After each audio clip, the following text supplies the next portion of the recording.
राजनीति में इशारे बहुत कुछ कहते हैं और नीतीश कुमार पिछले 2 दिनों से यही कह रहे हैं।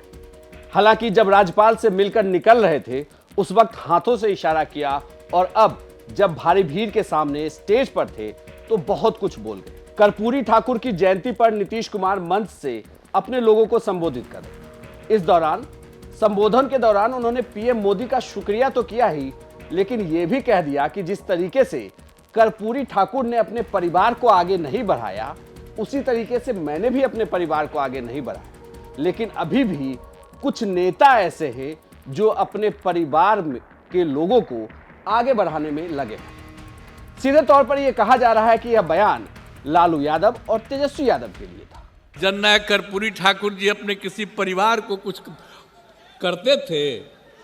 आजकल लोग परिवार का लोग कितना करते रहता है, नेता बनता। और जब उतने बड़े नेता थे वो अपने किसी लड़के को करने नहीं, तो चले गए। तभी हम इनको, जो रामनाथ ठाकुर जी को, जब वो चले गए तो हम ही लोग रामनाथ ठाकुर जी को आगे बढ़ाए। यहाँ पर मंत्री रहे, सब कुछ रहे। आजकल राज्यसभा के सदस्य हैं और वहाँ पर पार्टी के तो जनरल सेक्रेटरी भी हैं, पार्टी के नेता भी हैं। हर तरह से उनका इज्जत हम लोग करते हैं। तो हम लोग तो करते हैं, लेकिन आजकल तो बहुत लोग अपने परिवार को बढ़ाते रहता है। लेकिन आप समझ लीजिए कि जननायक कर्पूरी ठाकुर जी कभी भी अपने परिवार को नहीं बढ़ाए।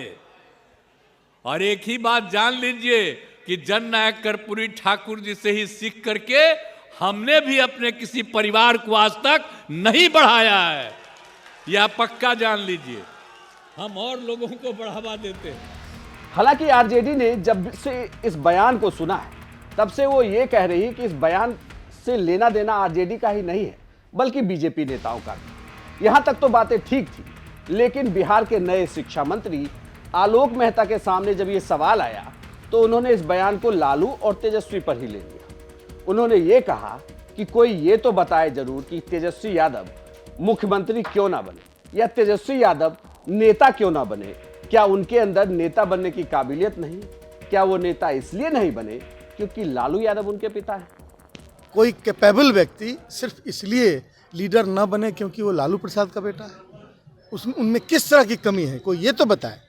जनता ने चुन के भेजा है और ये आपका यदि क्वेश्चन है तो मैं जवाब दे रहा हूँ। मैं नहीं समझता कि नीतीश कुमार जी का कोई इशारा हमारी तरफ। नहीं,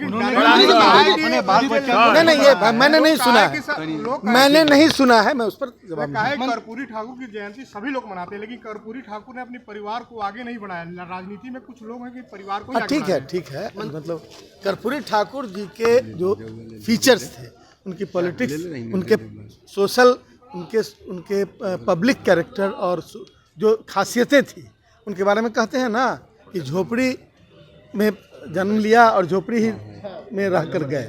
तो ये एक बड़ी बात है। कोई व्यक्ति उसका मुकाबला तो नहीं कर सकता है आज के ज़माने में, लेकिन ये बातें कही जाती है एक आदर्श रूप में जिसको स्वीकारना चाहिए। जो बात नीतीश कुमार मंच से कह रहे थे वो इशारे में किसे कह रहे थे यह तो कहना मुश्किल था, लेकिन जिस तरीके से आलोक मेहता ने जवाब दिया उससे तो यही लगता है कि दोनों पार्टियों के बीच सब कुछ ठीक नहीं और बिहार में एक बार फिर से नीतीश कुमार पाला बदल सकते हैं। संकेत साफ है। तभी नीतीश कुमार ने जाते जाते मन से ये तक कह दिया कि बिहार के हित में मैं बड़े फैसले करूंगा और आप लोगों के हित में कुछ बड़े निर्णय लेने जा रहा हूं। यही हम आपसे आग्रह करेंगे। तो आप तो मेरे बारे में कुछ न कुछ पूछते रहते हैं, तो इसीलिए अभी छोड़ दीजिए। हम खाली काम कर रहे हैं और काम करते रहेंगे, यही हम आप सबसे आग्रह करेंगे। और राज्य के हित में काम करते हैं और राज्य के हित के लिए जो भी करना होता है करते हैं और जो भी करना पड़ेगा वो करेंगे। इन्हीं शब्दों के साथ मैं पत्रकार मित्रों का भी मैं अभिनंदन करता हूं और इन्हीं शब्दों के साथ मैं आप सब का अभिनंदन करते हुए जननायक कर्पूरी ठाकुर जी के प्रति उनका अभिनंदन करते हुए मैं अपनी बात को समाप्त करता हूं।